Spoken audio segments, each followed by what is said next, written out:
on Skull to the right. Hunter on the move, racing back. It's over his head. It's gone. It's into the bullpen. This game is tied. This game is tied. David Ortiz. David Ortiz. David Ortiz. This is Red Sox Beat on CLNS. I think it would be a big statement if John Farrell started Travis Shaw on opening day, and I'd be totally cool with it, because I think it would. If that doesn't give Sandoval motivation to play better defense and play better, period, nothing will. I think they're going to make Jeter that first unanimous vote, and I hate that about baseball writers. If you belong in the Hall of Fame, you get voted in the Hall of Fame. Achievement or a new milestone. They don't just be like, "Yay, we signed this player, so we're going to have a ceremony." No. Now to your hosts.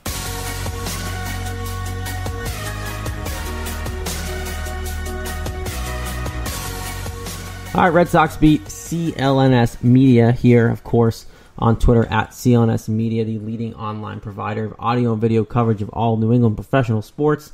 On Facebook as well, as just search CLNS Media. You will find it. The new website is coming soon. Branded CLNS Media, very exciting. Of course, don't forget the free mobile podcast app as well. You search CLNS, iOS, Android, whatever it may be. Find all the network's great shows, including ourselves. And you'll be able to find us on Twitter, of course, at @RedSox_Beat. Facebook is Red Sox Beat Podcast. Red Sox are in a virtual tie for first, I guess. Percentage points, they're not in first place. Coming into the show, and, a good week each week for the Red Sox. A lot of things happened in terms of some signings, some rumors about getting some pitching help. It was a down week, I guess. There's some things successfully happened, but overall it wasn't a great week. But Ortiz's number was retired, so you can't really put a damper on that night, even though they did win, thank God, that night. If they didn't win that night, holy help me. But we can bring the other two nut jobs into it. Lauren Campbell and Jess Thomas, both here. The gang is all here this week. What's going on, guys? Another week and another solid week of baseball, I think. And the David Ortiz ceremony kind of capped off the week in general, even though they had two bad losses after it. But overall, good week. I don't think you should call us nut jobs. I think we deserve better than that. I mean, I'm a nut job too. I just accept it. So I'm a little nutty. So yeah. So Jess, just accept it. You're a little nutty. Lauren and I are very nutty. Lauren, you're very nutty. I'm sorry, but Jess, you're a little nutty sometimes. Am I the least nutty of the show? You are. I agree that you definitely are the least nutty. Wow, what an honor. Okay, well let's let the least nutty person here take us through the week, take us through the venture of what this week was, and we'll talk about it. There's some things we want to get to with people who we signed, some rumors about Sonny Gray, and I can't wait to talk about that. But let's let Jess do his thing, and let's get caught up on the week. Let's do our thing. All right. Yeah, not as good of a week as me and Jared wanted it to be, predicted it to be. Sad. I predicted 5-1. Jared predicted 4-2, and it was 2-4. Unfortunately, so that didn't work out too well. We'll start with Tuesday, and by Tuesday I mean Monday. And that was against the Kansas City Royals, and the start of a 3-game series, and the Royals won 4-2. This game was tough because it was tied up until the bottom of the 7th inning, and then the Royals notched 2 runs and got their 4-2 lead.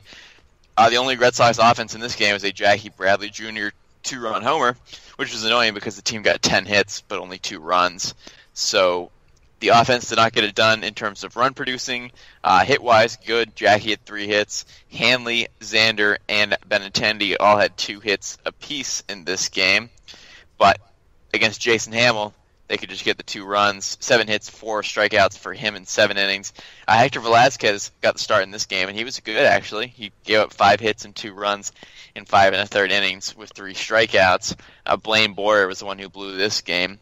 But interesting enough in this game, I feel like, was that Velazquez pitched well, and it's his second good outing in a row because he pitched 3 1/3 innings of relief his last outing. But as we'll find out later in the week, it still wasn't good enough because he obviously isn't pitching anymore as Doug Fister is. So does that surprise you guys that he pitched 2 games in a row but still wasn't good enough to stick around? Not really. I mean, nothing really surprises me with this team at this point, especially with Dave Dombrowski, making calling all the shots and everything. And, now that we have Fister in this rotation, I mean, I know, you have other options. You have Brian Johnson, and who pitched the game of his life and then got demoted. So, like I said, nothing really surprises me anymore. Yeah, I don't think it does surprise me. One, because like Lauren said, nothing surprises us at this point with this team. But at the same time, Dombrowski's about veterans and guys who have proven it. And look, Fister won the Cy Young, I believe it was when he was with Detroit. So, Fister had an opportunity to get put back with Dombrowski. Dombrowski knows what he can do. He took it and got him off waivers. And then he's bringing other guys in too, and we'll talk about that after. But, it's at the point where the veterans are going to work out. He's adding to this team to win this year and to win now, and that's what he does. And he'll leave a team when he's done building for now. But I'm not surprised at all that he's not going with the other guys because Fister was available, and Fister used to be one of his guys. Fister definitely did not win a Cy Young.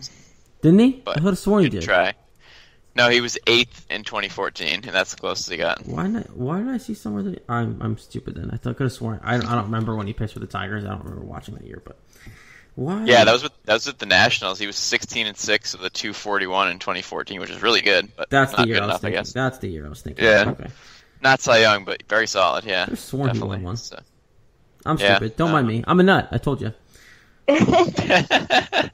There you go. So that was that game. Tough loss there to start off the week because it was obviously a very winnable game with many base runners and just unable to push them home, which brought us into our next game here on Tuesday. This one was a little bit better, and it was an 8-3 win over the Royals. And this one, more hits again, 13 hits for the Red Sox. Fortunately, only 4 for the Royals, so this one was an excellent win. This was started by Chris Sale against Matt Strahm, and the Sox jumped all over Strahm, especially in the 4th inning. It was tied 1-1 going into the 4th, and then it was extra base hit city. Sam Travis, after being promoted, hit an RBI double to make it 2-1, and Sandy Leone had the big hit to make it 4-1, a 2 RBI double, and then Marrero hit a sac fly to make it 5-1. It got worse in the 6th.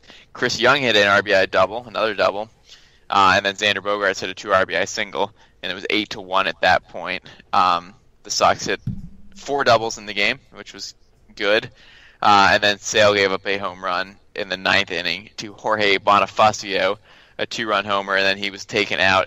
He was going for the complete game, but he ended up pitching 8 1/3 innings, 4 hits, 3 runs, 1 walk, 10 strikeouts, and obviously before the last inning, he had only given up 2 hits and 1 run. So dominant game by Sale. Excellent offense in this game. 3 hits for Chris Young out of the 2-hole. 2 hits for Bogaerts again, 2 for Leone, 2 for Marrero. So unlike the first game where there were a lot of hits and not many runs, this one had plenty of runs and another Chris Sale domination. It's always nice to hear that, like when Chris Sale pitches, and it's just You hear it a lot. You hear it all the time, and it's almost like even if they lose, it's guaranteed that he's still pitched well. So, I mean, it was nice to see Chris Young produce, and it was just nice to see Chris Sale just keep on rolling. Like, this obviously isn't an act. He's obviously a very good pitcher. So, it's overall a very good game. Yeah, and I'm very happy to see Sale, consistently, and we're not surprised by Sale, and the offense came and scored for him again. So, this is just overall a game where you can't complain. Sandy Leone is starting to hit again, which is nice to see, and it seems like whenever we start to write him off, he picks it up again, which is nice because you want to battle at every position if you can. You want guys to force themselves into the lineup, so that's good. I think overall, just it's kind of a successful win for the Red Sox and giving their ace some run support. Yeah, I really wanted Sale to get a complete game in this game, and he was obviously frustrated he wasn't able to, but he gave up the home run. He'd thrown 110 pitches, so probably the right move. Abad came in, got the last 2 outs, so good game here. Excellent bounce back after the loss on Monday. Unfortunately, on Wednesday, it was another loss, and this game was even more winnable than the first game because it really should have been a win. It was a 6-4 loss to the Royals, and the Royals scored 4 of those 6 runs on 1 swing of the bat. In the 8th inning, this was the afternoon game on Wednesday, the 2:15 start. Kansas City got up 2-0 in the first 3 innings, and then the homer balls got the Sox back into it. Benintendi hit a home run in the 4th, and then Xander Bogaerts went back-to-back with him with his home run of his own to tie it at 2. And the Sox took the lead the next inning in the 5th. Mookie Betts sac fly, and then Devin Marrero scored on an error by Chesler Cuthbert. And it was 4-2 all the way up into the 8th inning. The game was started by Drew Pomeranz. He was very good. He gave up 2 runs in 6 1/3 innings. He's been getting deeper into games, which has been people's complaint for the most part for him, and he's been doing better with that. He had 5 strikeouts. Then, unfortunately, the bullpen came in and stunk up the joint. Salvador Perez hit a grand slam in the bottom of the 8th inning, and this was off several relievers. Matt Barnes started the inning and walked 2 guys, and then Robbie Scott came in and he walked a guy, and then Heath Hembree came in and gave up the grand slam. So it was pretty ugly. Actually, Robbie Scott gave up 2 hits too, so a lot of bad there. This was just ugly. It should have been a win. I mean, the Sox didn't get many hits and only got 5, but when you're up 4-2 in the 8th inning, you want to get the W. Unfortunately, they were not able to do that. Can't complain too much with the bullpen because the bullpen's been absolutely fantastic this year, but not in this game. Yeah, and I know this was the hotbed too. I remember, Lauren, in the roundtable the night of this game, we talked about this, and I don't as much question Craig Kimbrell not pitching in the 8th inning. You heard that a lot. Why didn't he just pitch the 8th and not the 9th? Well, sometimes you gotta. The ownership wants to protect their investment. Basically, as far as I'll go with that. But I'm more of a concern of why didn't you just leave Joe Kelly in? And Joe Kelly was pitching well, and I understand maybe you have your guys who you want to be the 8th inning guy, but when you have a guy in Joe Kelly who threw 14 pitches, whatever it was, and is doing well, outs. Yeah, 2 outs, used to be a starter, he can handle that much wear and tear on his arm. Why not let him in? If worst case scenario, you got someone in the bullpen in case he stinks up the joint the first couple of batters, but at least let him go back out there because he probably would have been fine and he would have got through the 8th at least a little bit better, and then you would have thrown Kimbrell the 9th. It's just that's the decision that baffled me in this game. Yeah, I mean, it was kind of a team effort by the bullpen that kind of blew this game, but Jess, like you said, the bullpen's been fantastic this year, so it sucks that they kind of imploded and that 2 hits there, little hits there, and next thing you know, we're down by 2 instead of up. So it's definitely very frustrating. But I mean, I hate questioning, why Kimbrell didn't go in, but I don't understand why he wouldn't when you have the situation that you did. I get he's your 9th inning closer. He's your closer. I get it. But sometimes there's just got to be times where you need to put him in and get 4, maybe 5 outs. Yeah, I mean, you shouldn't need him in the 8th, but obviously they did at this point. And one error I made there, the grand slam was off Robbie Scott, not Heath Hembree. Hembree came in after the grand slam and then actually got 3 outs, so he did the Craig Kimbrell role there instead of Kimbrell. So Scott blew this one. So yeah, I mean, how many guys do you need to have to blow the game? It's like he had so many pitchers pitching that inning, and then obviously none of them were Kimbrell. But yeah, I think you nailed it, Jared. Joe Kelly, 13 pitches. 2/3 of an inning. I mean, obviously him and Matt Barnes have both been 8th inning guys, but Barnes didn't have it, gave up the walks. Scott didn't have it. So, I mean, at a certain point, you got to bring in your best pitchers. But overall, I think you can't complain that much because the bullpen's had one of the best ERAs in the league all season long, and one game's not going to change that. It just happened to come at a really bad time, and that's unfortunately what happens with the bullpen. Any bullpen. Really, not just any bullpen. If they're going to blow a game, it's going to be bad because that's when you're trying to get outs to win games. So, oh well. Lost 2 out of 3 in that series. They had a nice day to think about it on Thursday before David Ortiz's retirement ceremony, number retirement ceremony. There was the David Ortiz roast on Thursday night, and obviously this was not broadcast anywhere. It was going to be broadcast on NESN. It was not because it was very not PG-13. But I'll tell you guys, I watched a couple clips from it at work. It was hilarious. Please tell me you watched the one where Dustin Pedroia was talking about how Heath Ortiz thought his name was Pee-wee. Please tell me you guys have watched that. Yeah, I recorded it on my phone. Yeah. I watched it even tonight at work, and I was still laughing, where it's just like, you thought my parents would name me Pee-wee? Like, what did that guy call you? Dustin? Why'd he call you that? Because it's my name? Oh, is that right? God, it was funny. And then he told the story, too. I don't know if you guys probably didn't see this part, but after that he told a story about when Ortiz smashed the phone, when Pedroia was standing right next to him, and he was just talking about how he was the smallest guy, calming down the tallest guy, and how he didn't like that because he doesn't like being known as the short guy, and he said that Torey Lovello crapped his pants. Well, he didn't say crap, but because he was sitting right next to there too, and so that was pretty funny hearing him talk about that too, because he was totally caught off guard. He thought someone was shooting up the place. He said, "What? Is somebody shooting?" I'm like, "Oh no, it's just Ortiz destroying a phone next to my head." Yeah, it was really funny. So I love hearing Pedroia talk anytime about anything. Definitely doesn't hide the filter. He definitely has no filter. That's for sure. No. No, Which is funny because he does when he's talking like the media and stuff. So when he's unfiltered, it's absolutely hilarious. It's even more of a present when he is unfiltered, because when he isn't, it's fantastic. Yeah, he's great. I love Pedroia. He's the man.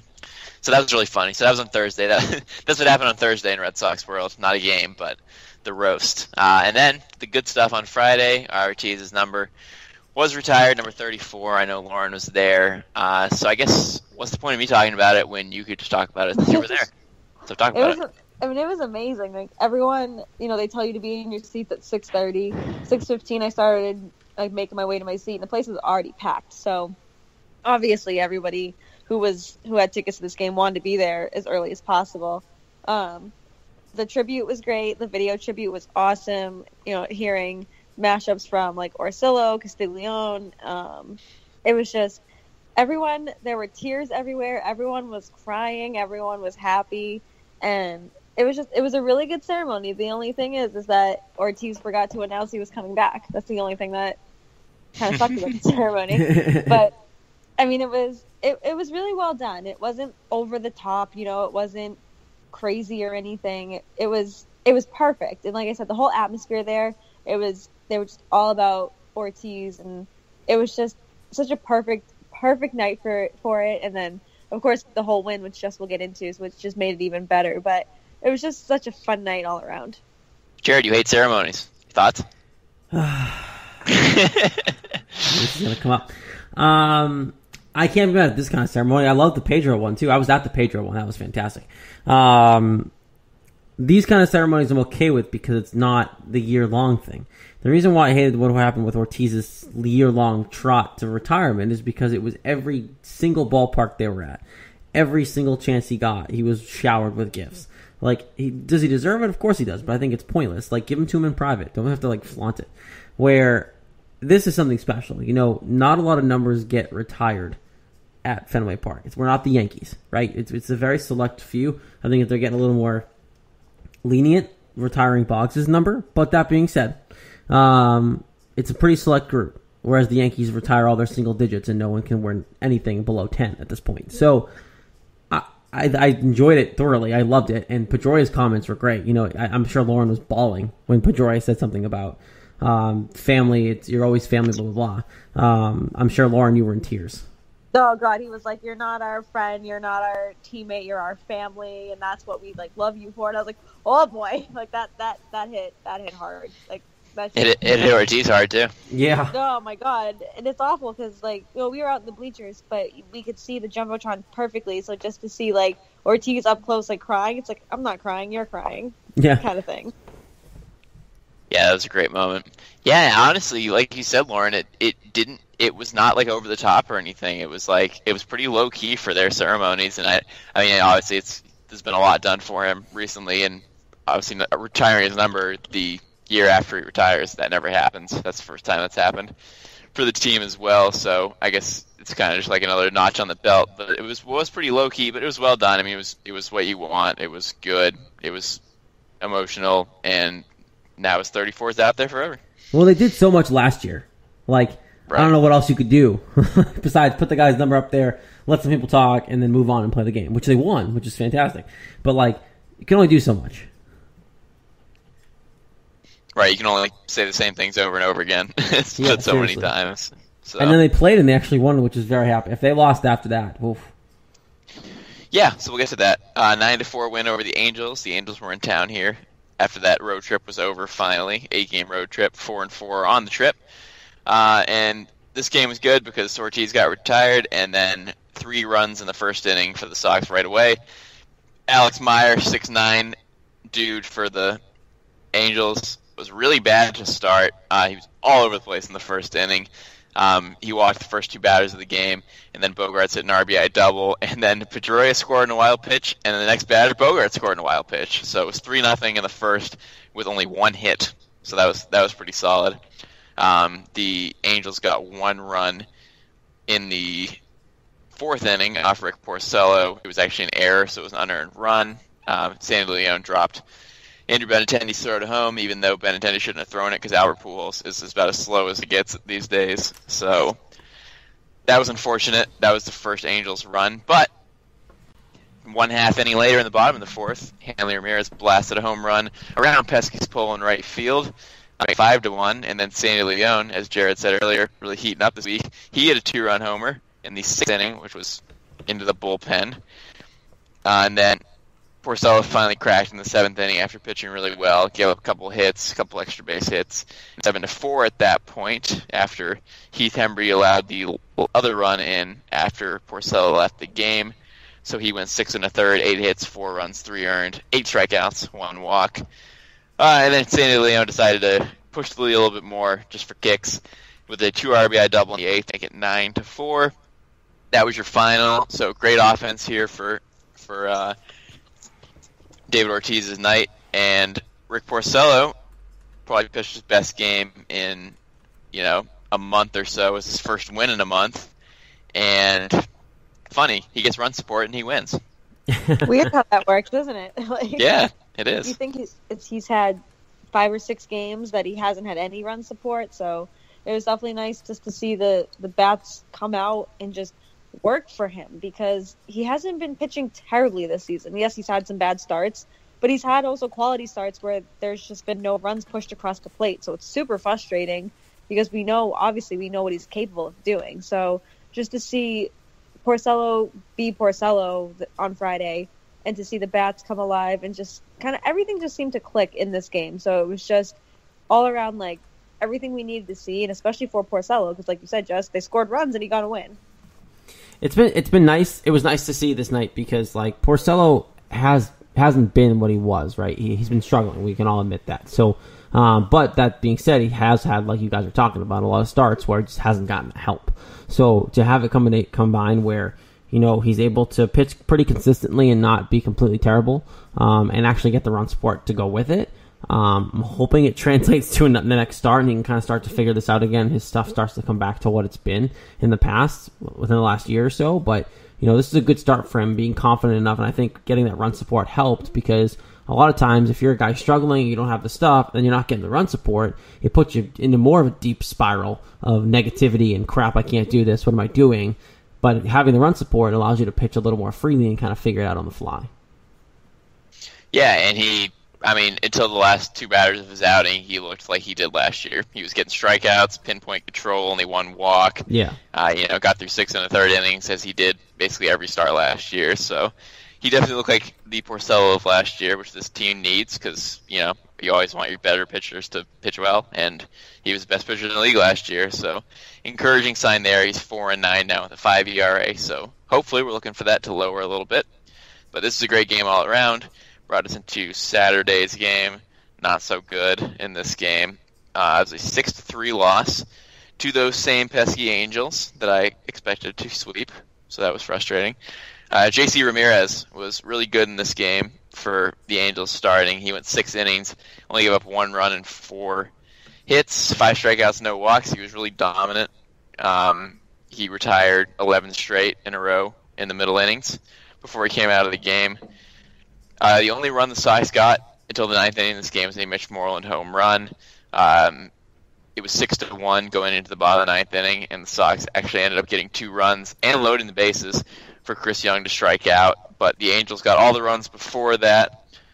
David Price gave up 3 runs, 2 earned, 6 hits in 6 innings, 1 walk, 5 strikeouts.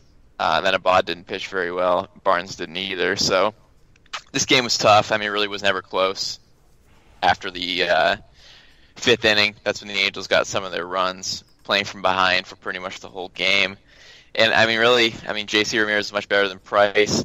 Price pitched pretty well for most of the game. Thankfully, his walks were down because that was a big problem. But still, his pitch count, he threw like 30-something pitches in the first inning, and he threw 103 pitches in 6 innings. So looking for him to go a little deeper in the game. Don't want to nitpick too much in this game. He pitched pretty well overall. But clearly it wasn't enough because J.C. Ramirez was much better. Yeah, I mean, you said it all right there. You know, he pitched well, but Ramiro was just better. And it was definitely frustrating because, you know, it's the Angels, and they're not doing well, and it's after a really good win the night before. You'd expect so much more the day after, but it just didn't work out that way this time. It's extremely frustrating. Yeah, I think that, you know, he like you said, he didn't pitch horribly. He just got out-pitched, and it is frustrating because we've been waiting for him to pitch pretty well, and he did. And at this point now, it's guy can't catch a break when he does even pitch well. So, I don't know. I mean, there's nothing to complain about. It's just the Red Sox couldn't score runs for him. I just still you don't have that confidence that you want from a guy of his caliber. You just don't have. I think we all agree on that? It's just like you don't feel confidence when he starts at all. Yeah. I cringe like I used to when Porcello started. Like, I don't trust David Price on the mound. And like I don't think this is going to be. I think July, August, and September he'll turn it around. I think he'll be fine at least the second half of the year, even after the All-Star break. Because coming back from surgery is not easy. But then again, it comes to the playoffs. If they make it or when they make it, I don't trust him then either. So like, it's just this guy doesn't want to be here. Most people don't want him here anymore. I don't know. It's becoming a very failed relationship at this point. Sure is. And after the game, he made a bunch of weird comments. It turned out afterwards we found out that he had a cracked fingernail. So he's had a blister, a cracked fingernail. Like, why can't he just be healthy? And it's weird. Like, why do you have to come out and make it sound like it was a really bad injury? Like, he was like, oh, it has nothing to do with my elbow, but one thing heals and it's another. It's like one thing after the other. Like, how he worded it was really weird. It was a bit cryptic. And I'm like, oh, this is not promising. And then all of a sudden it's, oh, he had a cracked fingernail. And I'm sure it's painful. I've never had a cracked fingernail, but I'm sure it's painful. But it's like, if it's not going to bother you, or like, obviously it bothered you in the game, but the fact where it's like, it just doesn't seem like it's serious enough to just be like, oh, whatever. Like, he could have just said, oh, I just wanted to pull him aside really quick. Like, when he pulled Willis aside, I'm like, I don't think Carl Willis has Twitter, so I'm not really sure what the hell he's pulling him aside about right now. But it's just a cracked fingernail. Like, it just makes him sound like such a pansy, and it just makes me so angry. Just go out there and pitch. I don't care about your fingernails and your blisters. Like, just go out there and pitch, please. Just shut up. Just shut up for 5 minutes. Yeah. Right, and like the way he said it too, like there's a lot of stuff going on right now. Like, you make it sound like so dramatic, like so many things are happening, and then it's just a cracked fingernail. Oh, it's nothing to do with my elbow. You get past one thing, there's another. It is what it is. How's the blister? That one's gone. Like, it's just like, or you could just say what it is instead of being a weirdo about it. Yeah, like, it's like he wants the attention. Of course he does. He's always wanted the attention, but he wants it in a positive way. And until Red Sox media and fans are just super nice to him, he's going to keep being sarcastic because he doesn't know how to handle any negativity. Like, every market he's been in beforehand, it's always been, even if it was a tougher market, it's not, like, he succeeded in Tampa. Who cares about baseball in Tampa? Like, that ballpark's never full. In Detroit, yeah, they were good, but like, who really cared? Like, the only team that I can even think about is Toronto, and all Canadians are nice. I'm going to be stereotypical there. Like, he had never had to face a media market like this or a fan base like this, and he can't handle it. And maybe if he pitched well, then it wouldn't happen like this. And then he'd get the positive attention that he wants. Like, ugh. But he can't understand that if he pitches well, people will like him. He just thinks everyone's going to hate him no matter what he does, and they don't care about him and everything. And it's like, you don't know that. He just like acts like he knows everything, and then, oh, he's such a weird guy. It's just so annoying. I wish he was just what he was like 4 years ago, like good. But maybe it would have been a basket case then too. I don't know. Probably. He was just in easier places, like you guys said. It's a shame. You wish he'd just pitch well, and you could have confidence in him, and he could be your ace-like figure, but he's not. So I guess we'll stop dreaming. All right, moving on to Sunday. 4-2 loss here. Another frustrating game with the Angels. Another close one. That's the annoying thing about this week. A lot of close losses. Could have gone the other way very easily. This was Doug Fister Day. He got his first start for the Red Sox after the team got him off waivers from, funny enough, the Angels. He was in their minor league system, and they didn't want him to be on their major league team. So the Sox said, "Cool, we'll take him then."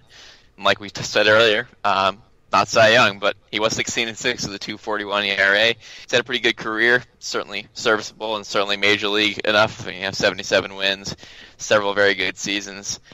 He pitched well in this game, too. 6 innings, 7 hits, 3 runs, 3 walks, 6 strikeouts through 105 pitches. Certainly very solid for his first start with the team. Unfortunately, the offense couldn't do much against Parker Bridwell. I know who's that, right? Well, didn't matter. Didn't get anything off of him. Unfortunately, the Angels got 3 of their 4 runs in the second inning off of Pfister, so got an early hole. Offense couldn't pull him out of it. Mitch Moreland hit a home run. Jackie Bradley hit a home run, but that was it. And then the Angels got a run off, shocker I know, Craig Kimbrell in the 9th inning. His ERA is now at a hefty 1.10. So yeah, I mean, Pfister pitched well, but the offense just couldn't give him enough support, and obviously falling behind early in the game didn't help. No, it sucks because he pitched well, so it's kind of like a Porcello situation where you pitch well and you don't get the run support that you need. But I mean, it was great to see the way he pitched because I'm really glad I didn't watch him just like stink up the place. So it was nice to see go out there, like look confident. He had control of all his pitches. It seemed like. So I mean, I'm looking forward for another start from him. I wish Brian Johnson was on the mound, but teach their own. That's fine.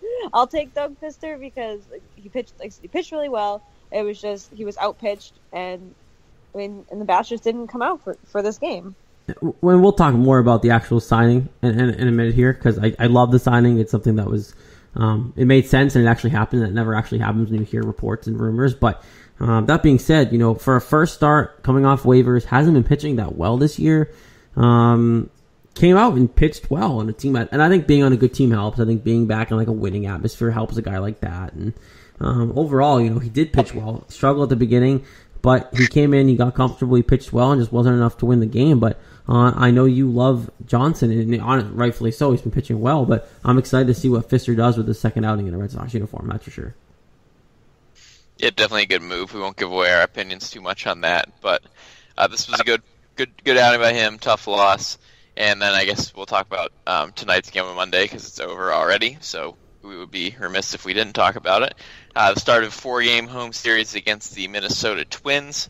And tonight was a very good pitching matchup between Chris Sale and Jose Berrios, which I thought was Berrios until tonight. So Berrios. Sox got 2 runs in the first inning off Berrios, which was good because he's pitched really well this year. He was 7-1 with an ERA under 3 before the game, well under 3, still under 3 even after the game. But Mitch Moreland hit a home run, his 3rd straight game with a home run, after Bogarts got the first run in with the grounded into double play. And then Chris Sale was pitching for the Red Sox, and he gave up a home run to Chris Jimenez in the 3rd inning, and that was his only run given up the entire game. And the Sox didn't get anything more until the 7th inning. Dustin Pedroia an RBI single, and Mitch Moreland, again, hit a sac fly. And those were all the runs in the game. Chris Sale only gave up 1 run on 4 hits, 2 walks, 9 strikeouts, and 6 in the 3rd innings. He's now 10-3 on the season with a 2.77 ERA, continuing to bolster his possible starting of the All-Star game. The bullpen was good as usual after that tough game earlier in the week with 2 2/3 scoreless innings, hitless innings, and walkless innings. So great pitching tonight. Good game to have after losing the last 2 against the Angels. And Tzu Lin, I'm not really sure how to say his name. He started his first game of his career after getting promoted from Double-A. He started 3rd tonight, and he got his first hit also. So all good stuff tonight. Very positive game, and of course, Chris Sale was on the mound, so of course it was going to be a good game, and it was nice to bounce back after those 2 losses. So, and to see, a third baseman who actually looked excited to be out there. Not that Rutledge didn't look good out there or whatever, but it's just he's a 6th person to start at third base, and I know that we're going to get into it with Pablo starting his rehab tomorrow and everything. But it's just, third base is probably going to be a giant question mark all year, but it was nice to see something positive tonight from it. And just all around, again, another positive game for the Red Sox. Yeah, and this series, and we'll predict the rest of the series out later, but it's nice to see them win and after struggling a little bit, and it's nice to see, of course, someone successful at third base. But that being said, there's a lot going on, rotating door. We'll talk about that in a minute, but overall, positive win for the Red Sox, positive step in the right direction after losing 2 tough games in a row. For sure. So that was the week, 2-4 in our regular 6-game week, and then plus the win tonight here on Monday. There's a lot of different candidates for MVP this week because it was a lot of solid play, like nothing outstanding like, oh, that guy's MVP. It was just a lot of good performances. So I think we're going to give it to Mitch Moreland. We'll include tonight's game. He's hit 3 home runs in a row in 3 consecutive games, and he was struggling earlier in the week. He was in an 0-for-16 hole, and he's very much broken out of that with 6 hits in the last 4 games, 4 runs, 3 homers, and 4 RBI. So I'm going to give it to Mitch Moreland, and then for pitching, we'll give it to Chris Sale because he got 2 wins, and he's just awesome. But Moreland, honestly, this guy with the broken toe and just consistently playing every game, he's now up to 12 home runs in the season. I love this guy. Mitchie 2 bags. Love it. Mitchie 9 toes. Mitchie every bags. Mitchie 9 toes. Mitchie all bags. I like that. Yeah, I mean, I remember when we signed this guy, and I was kind of like, whoa, we don't really need a first baseman. Like, why are we kind of bringing this guy in? But I'm so glad we did. He's done everything, and he's just been so good and so solid when you need him to be. And he's just, I didn't expect him to be playing first base as much as he was, but I'm so glad he is. And obviously he won the Gold Glove for first base, so we obviously know what we were getting with him. So I'm so happy to see him perform and just kind of go above and beyond pretty much everyone's expectations, because I was not expecting this guy to be this good this year. No, and I love the fact that, Farrell after the game said, like, I'm paraphrasing, basically, like, the rest of the team needs to take note of this guy's condition he's playing under and playing very, very well. He's not healthy. He's not playing at 100% by any means. He's still coming out, homering in multiple games in a row and doing what he's doing. It speaks volumes to what this guy brings to this team. And I'm going to give a shout out to our own Adam Ballou, because I looked back at the bold predictions that we made at the beginning of the season, and one of his bold predictions was that Mitch Moreland was going to hit 30 home runs and get 100 RBI this season, and he's got 12 home runs and 41 RBI. We're not even the All-Star break, so that could actually come true, which was a really bold prediction because 30 and 100 is quite a bit, and he could do it. That's exciting. I love when bold predictions are like getting close to right, or especially like right around even the close break, to coming right. Yeah, yeah, like he's almost halfway to 30, so and he's almost halfway to 100. Yep. So it's very possible, and it's for Mitch Moreland to do it. Like I said, that's a very bold prediction. I don't think anybody would ever think that would happen. Well, I think no one expected him to play this much. Like he wasn't supposed to be on the field this much. And every time he's been on the field, it's been a lot more than we thought. But he's getting the opportunity, and he's taking advantage of it. So, thank you, Princess Hanley. Yeah, seriously, he needs to get over himself. But there you go. Recap for the week. That is courtesy of Jess and, of course, our friends at SeatGeek. Our opening segment and his, of course, wonderful recap was powered by SeatGeek ticketing app, the smartest and easiest way to buy and sell sports and concert tickets. You guys know the drill. You can get a $20 rebate on your first purchase by downloading the free SeatGeek app. And you just go to the settings tab, click add a promo code, enter that code we always tell you about. It's Garden Report, all one word, for that $20 rebate. So SeatGeek will know who sent you. Great stuff going on. Red Sox are in full swing. Use the SeatGeek app to get into those games where you might want to save a couple bucks. Well, you can do that with the rebate. So Garden Report, add the settings tab, click that baby in there. $20 rebate coming your way on your first purchase. So check it out if you haven't already. Obviously, friends of the show. And guys, we kind of talked about it a little bit with the start and how we pitched, and we didn't want to really tease it too much. But now we're going to talk about it because I was intrigued by this.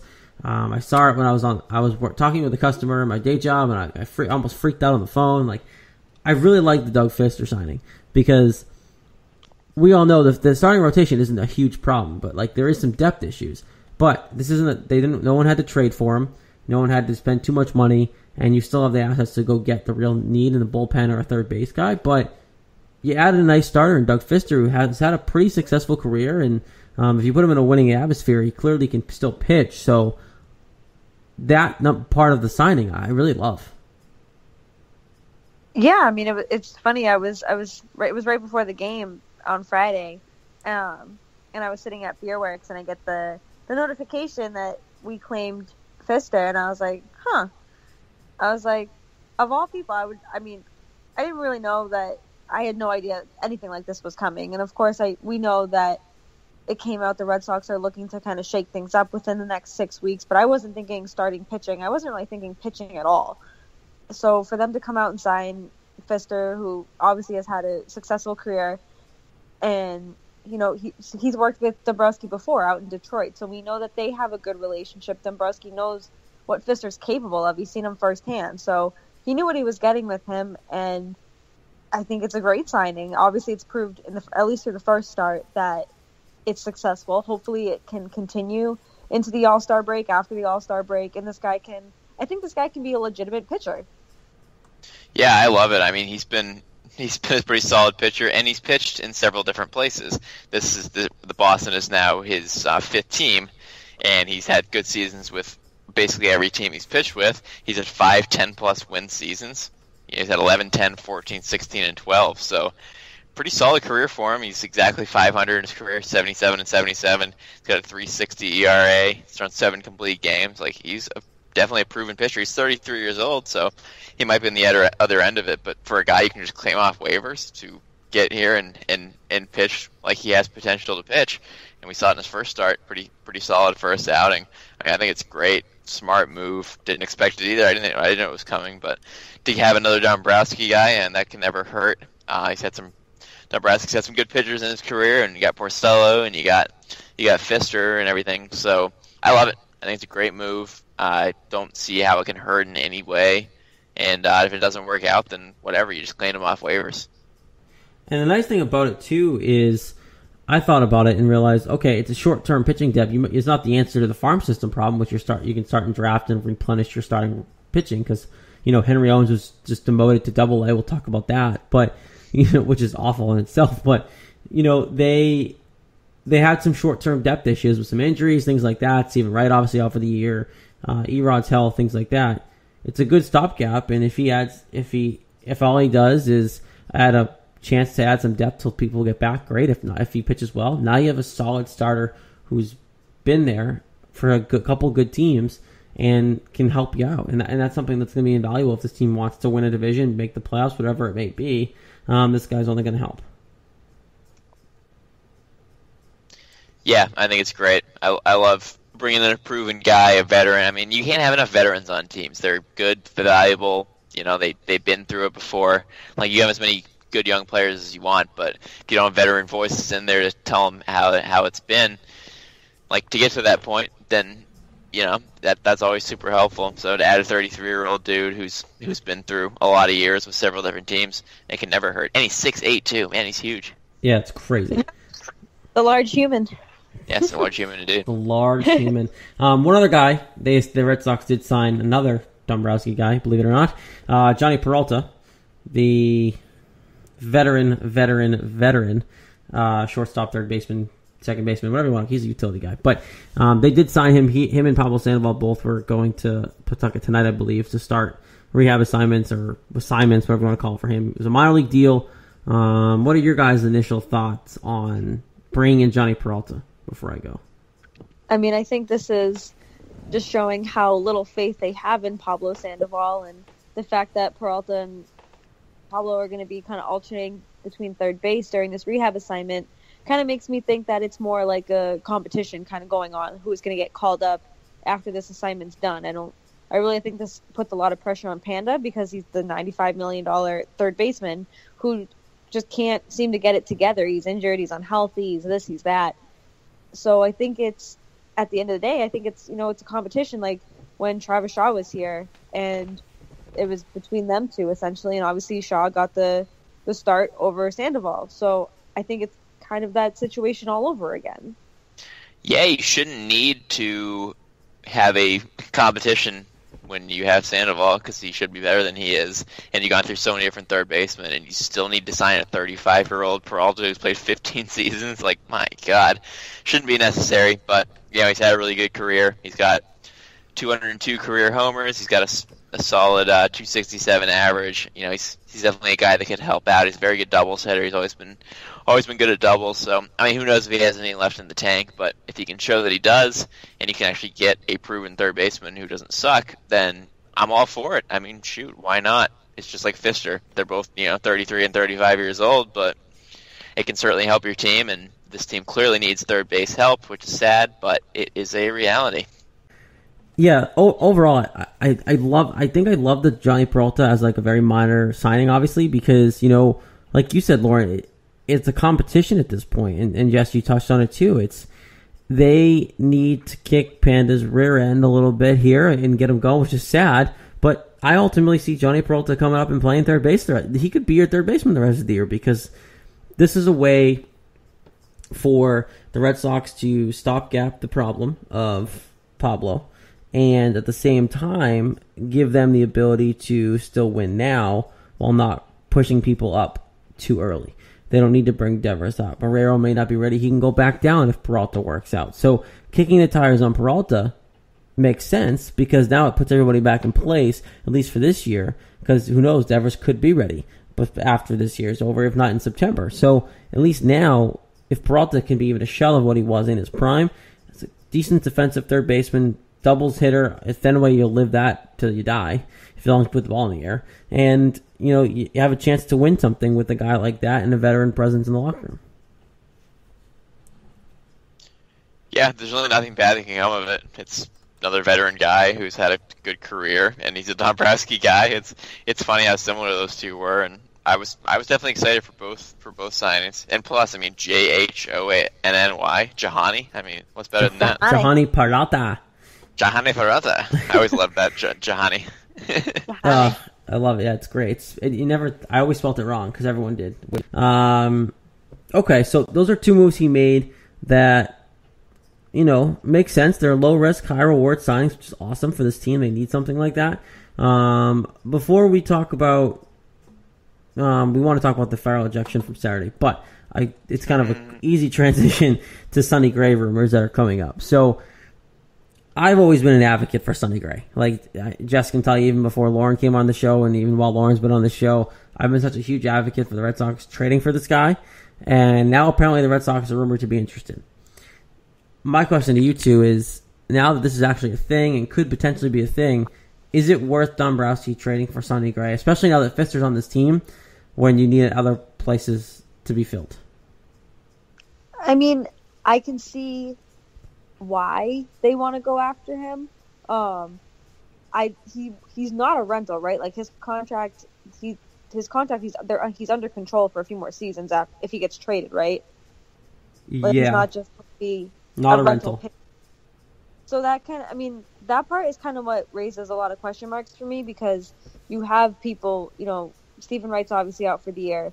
Rodriguez, we're not really sure what's going on with him. You just signed Fister. You have people getting demoted in the minors, and then you have Brian Johnson pitching well. So, I mean, starting pitching really isn't what they need to put their focus on. And I know, Jared, I know you love Sonny Gray. I love Sonny Gray.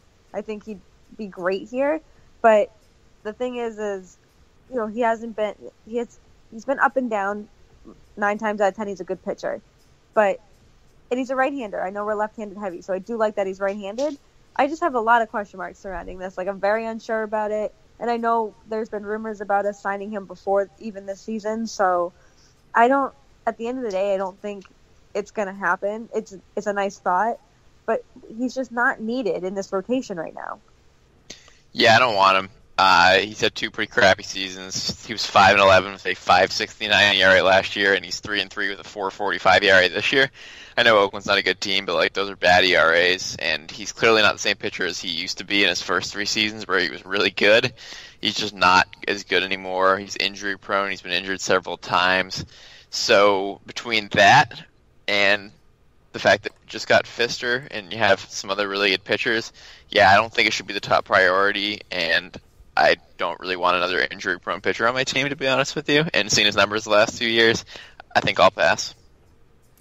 Yeah, I've been going back and forth because he's pitching better as of late, and the name's there, and, being on a crap team does affect performance even when you are healthy. So I say no. As much as I would love Sonny Gray on this team, at this point I think it's more of a name, and, that's what Dombrowski does. He gets the names, but You need something else. It's still in those reports. It's still saying the Red Sox are seeking that guy who can be a back third baseman combo. Maybe Peralta turns into that. Who knows? But there are other bigger holes on this team to fill that don't involve needing to trade a crap ton for a starting pitcher that you don't even know what you're going to get.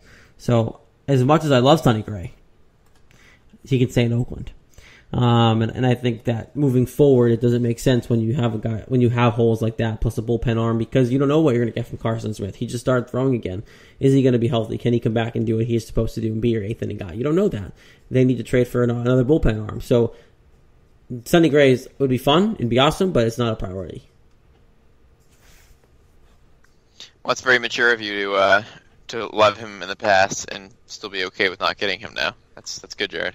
Yeah, I'm growing up, When one gets engaged, you have to grow up a little bit, right? That's right. You got to grow up at some point. So someone who apparently didn't want to grow up is John Farrell. So I'm going to let Lauren talk about this because she really wanted to talk about it. So, Lauren, let's just talk about the Farrell ejection on Saturday. Oh my God, I absolutely loved it. I loved it so much, just because I know we talked a little bit about it in our group chat too, because there aren't many opportunities lately for managers to just kind of lose their minds over botched calls, because with review and instant replay, this and that, it's hard. You can sit there and argue, but you don't have that chance to lose your mind. And this was an absolute BS call. I don't understand where the balk is. It was stupid, and a big screw you to everybody who says John Farrell doesn't stick up for his players, because he was just absolutely down this guy's throat. I thought there was going to be some serious makeout sessions going on here. There was just absolute mayhem. Like, Farrell just absolutely lost his mind, and I don't know if it was just like pent up frustration from anything else that was going on, or if it was just from this specific call, because it was absolutely ridiculous. I had my grandmother yelling at the TV, then Farrell was yelling everywhere, so it was good, and I loved it, because I'm a Farrell person. I will vouch for Farrell any day of the week. So to see him come out there and really just stand up for something that he obviously thought was wrong, and to stick up for his players was perfect. I absolutely loved it, and I wish we saw more of it, especially lately, just not from Farrell, but from any manager. I love when managers freak out. I love when they get ejected, because once they get ejected, they just don't care what comes out of their mouths anymore. They just keep going, and I love that Farrell kept going, and it was a good 3-minute thing going on. So loved it. I will watch it again and again and again. I did watch it again and again and again. It was hilarious. Yeah, it was great. And then the crowd cheered him too after he went back to the dugout, which was great, because a lot of people don't like him. And to get a nice big John Farrell cheer was just awesome. But yeah, it was a great ejection. I mean, they were going at it, right in each other's faces. We were watching it, and it was basically like nom, because they were nomming all over each other. They were about an inch from each other's mouths, and they had their head turned the same way and everything too. It was a great thing, and it was funny too, because he got in the argument with Bill Miller, who wasn't even the opening umpire who called it. He was third base umpire in that game. So, but Farrell didn't want to deal with Ryan Blakeney, so he said, "I'm going right over to Bill Miller, and I'm gonna get right in his face." And funny enough, I saw on Twitter after the game, that's the third time that Bill Miller has ejected John Farrell in his career, and Farrell doesn't really get ejected that often. So, something about Bill Miller, and maybe he said something that set Farrell off in addition to the horrendous ball call. So it was great. Really, really enjoyed it. It was a great time. It was probably the best part of that game, to be honest with you. So that made it even better. And yeah, I said that in the chat that we were talking about. You don't get that anymore, because all they do is stand on the top step, hold their hand out, and say, "Hold on, wait, I'm going to see if my video guy thinks I should review the call." They don't get to run out there kissing them and everything. So this was a very, very great argument. I thoroughly enjoyed every second of it. Yeah, he was really, really pissed off. He went to town on Bill Miller. And obviously the call was bad. We know the call was bad. So I give John Farrell all the credit in the world to not stopping. Because, once you're ejected, right? You can't really do much worse. So at that point, and that's what Lou Piniella made a career off of, was, once you're out, you're out. So just do it. Just go nuts, whatever. Go all in. Exactly. So I support 100%. I thought it was fantastic. I've watched it multiple times too. And you can't get enough of it. It's going to be something that we're going to watch at the end of the year and go, guys, remember that? Oh yeah, we just watched it last week. That's right. Yeah. It's phenomenal. It's something that's going to be talked about for a little while now, because John Farrell's criticized for not having his players' backs and not having passion and that sort of stuff. And seeing something like this, it's nice to see because, you see all this. A lot of us crap on John Farrell. I know you two don't, but a lot of people do. And it's nice to see that he actually is defending his players, and as bad as the call was, it's nice to see. That's for sure. I was watching Around the Horn today, and they one of their categories was the ejection, and they loved it. They thought it was great. They said A+ ejection doesn't happen much anymore. So I think that's mostly, it doesn't matter like what happened. It's the fact that it doesn't happen much anymore, and that he just went right at him, right in his face. Oh, it's great. Oh man! All right, so that's all the Red Sox we'll get to. Almost time to get out of here. Before we get to predictions, and we do have a little bit of an announcement for next week as well. I just told these two about it before we came on air, so not much further behind them that you guys will find out. But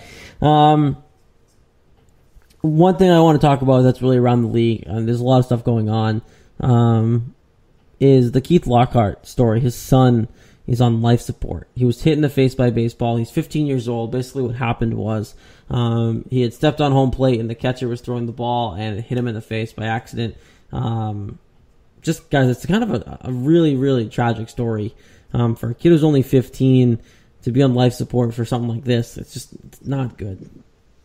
Yeah, it's a wild story, too, because, they brought him in for, he fractured his nose and he had other, lacerations, of course, from getting hit in the face with a baseball. But then, I guess after the surgery, his nose just started, uncontrollably bleeding, and they were fearing it was coming from his brain. So that was obviously very scary, but I think they got it under control and they realized it was coming from his nose. Nonetheless, you're 15 years old, you're doing what you love, you're having fun, and a freak accident happens. That could happen in the major leagues. That could happen to anyone. So I hope this has a very happy ending. I think his sister is posting updates, and he looked, he had his hands up and he was looking at the camera. So that's positive. And I hope that obviously he has a full recovery from this, and I hope once he does recover that he goes back and plays baseball. I hope it doesn't steer him in the wrong direction. I hope I'm not the only person who thought that this was Keith Lockhart, the conductor, and not Keith Lockhart, the baseball player. Coming from your family, I'm not surprised. I was like, Keith Lockhart, what? So it's actually the baseball player. But yeah, this is weird. It's these freak things where you just never know what could happen. You're stepping on a home plate, and all of a sudden you have a ball in your face, and you're in the hospital. It's crazy, very strange. So I hope, as Lawrence said, I hope it's a happy ending. Hopefully they can keep it under control and get him back in gear, and because that's terrifying. And to be that young and to have it be something freak like that, it's just wild. Yeah, when I saw it, it was just kind of taking aback because it's such a freak thing, and little things like that, you don't really understand why things happen. So obviously, best to him, and hopefully if he does come back from this, and doesn't, like Lauren said, you don't want someone who probably loves the game of baseball to be deterred from something like this. I can't imagine it'd be easy to get him back on the field right away, but that being said, obviously we all send our best wishes to the family and everything, obviously, but just kind of ridiculous the way that happened. And one other thing, super opposite, lighthearted note I wanted to just get your two take on is Tim Tebow being promoted. It's a complete 180 from what we just talked about, but Tim Tebow got promoted. He's hitting 2-something. Just a continuation of the marketing gimmick. Yeah, maybe he's found his calling in life is to be a single-A, semi-pro baseball player, once quarterback kind of guy. I don't really know. I mean, it's fun to follow his story. I have nothing against this guy. I think he's just essentially he seems like a really, really good guy, and it's fun to follow it just because he's had such a weird career. He's really good in Florida, and then he comes up and he just can't really find his way in the NFL because he just gets screwed over by teams, and then he's an analyst, and then all of a sudden he's playing baseball. This guy can do it all. So he's just been fun to watch. Yeah, I still have trouble picturing him playing baseball professionally, so I don't think it's going to last very long. But hey, good for him for getting promoted. Yay, Tim Tebow. I'm thrilled about it if you can't tell. Yeah, I'm not going to give my opinion. It's just for stupid. But I wanted to see what you guys thought, because I know us baseball purists think it's ridiculous that he's even gotten on the team. Never mind getting promoted through the ranks of a minor league system where probably taking a spot from some other kid. But that being said, let's get to the predictions before we get out of here. This week, 4 against Minnesota, 3 against Toronto. Minnesota's home, Toronto's on the road.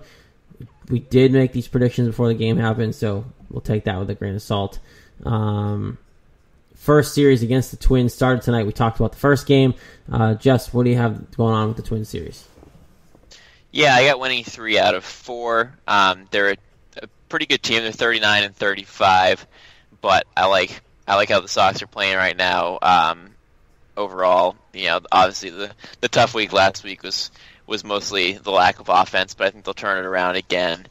It is weird though. The Twins are 16 and 25 at home and 23 and 10 on the road. They were 23 and 9 coming into tonight, so they got a pretty good thing going here on the road, and obviously they are on the road this series, but the Sox do have a better record by a couple of games, so I like being back at home and against the team, a couple games over 500. I like 3 out of 4. I think that's fair, and especially after winning tonight, I feel a little better about that.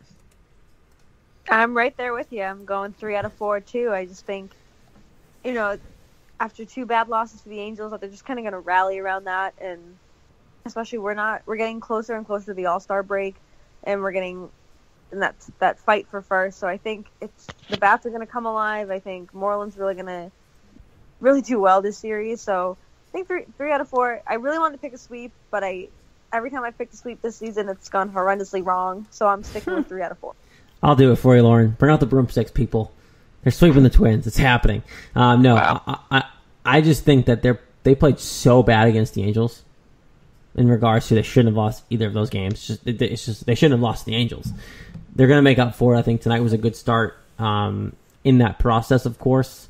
But that being said, I think you're playing well after tonight. I think you have those bounce back weeks, especially after weeks that aren't great, and now you're really in that battle for first place. You've climbed yourself back into it. These are the kind of weeks that like you said, you're getting closer to that All-Star break.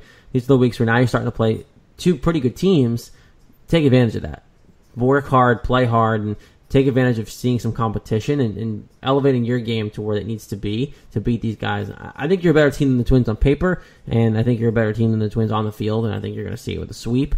I know it sounds crazy coming from me, but it's what I'm going with. And then against the Jays, before these guys go, I have them winning 2 out of 3 against the Jays. They can't get out of their own way right now, and they're just not the team that they've been, and I don't know what's going on, but they're going to take 2 out of 3 from the Jays, and overall, hopefully, I'm right. 6-1 week for the Red Sox in my eyes. Yep, they're definitely taking 2 out of 3 from the Jays. I don't see them losing any more than 1. I just think the Jays are not doing well this year. They're 5th in the AL East, so I think 2 out of 3 is reasonable. Like I said, again, I would love to pick a sweep, but I'm just avoiding that. So for a nice 5-2 week, and they're going to take over first place. This is the week they're going to take over first place solely for until the All-Star break. Nice. Yeah, I have them losing 2 out of 3 to the Blue Jays. On the road, the Blue Jays are a couple games under 500. Really, I'm just bitter about predicting a really good week last week and having it be exactly the opposite. So after playing well against the Twins and they come back down to earth against the Jays, lose a couple games, still a 4-3 week. Maybe that's good enough for first place. I don't know, but I don't have a great feeling about that series for some reason. So I'm going lose 2 out of 3, 4-3. Why am I the positive one? What is this, guys? What are you guys doing? I've tried, Jared, but they didn't pan out last week. That's true. They didn't. You do try to be positive, and it doesn't work out. So, there's your show for the week. I did kind of tease a minor announcement. We are going to be partnering with a kind of like a back and forth with our new friends at 27 Outs Baseball. If you haven't, check them out on Twitter at 27_Outs Baseball. Basically, they're a minor league podcast network. They do a lot of minor league baseball work. Chris Hogan is the connection that we have there. He used to be on CLNS, but that being said, next week, Chris Hogan and maybe his partner will be joining us on the show talking Red Sox, of course, maybe the perspective of the minor leagues versus the Red Sox and things like that, and we'll get into that, and then one of us or two of us will hop on the show with them and do like kind of a collaboration. So stay tuned for more details on that information and things like that. But we're excited that 27 Outs Baseball and us are going to do some work together starting next week on next week's show. So definitely stay tuned for that. Check them out on Twitter. Of course, we're at @RedSox_beat. Facebook, us both, Red Sox Beat Podcast, 27 Outs Baseball. It's going to be kind of a sweet little situation. I'm excited. Yeah, that's awesome. That's great to be partnered with them, get some minor league baseball along with our Major League Baseball, because obviously minor league talent turns into Major League talent, so I think that's a really cool thing. Yeah, I'm excited. It'll be fun. I'm going to talk to Brian Johnson, so get ready. Yeah, and some Henry Owen and see what's going on with that crap.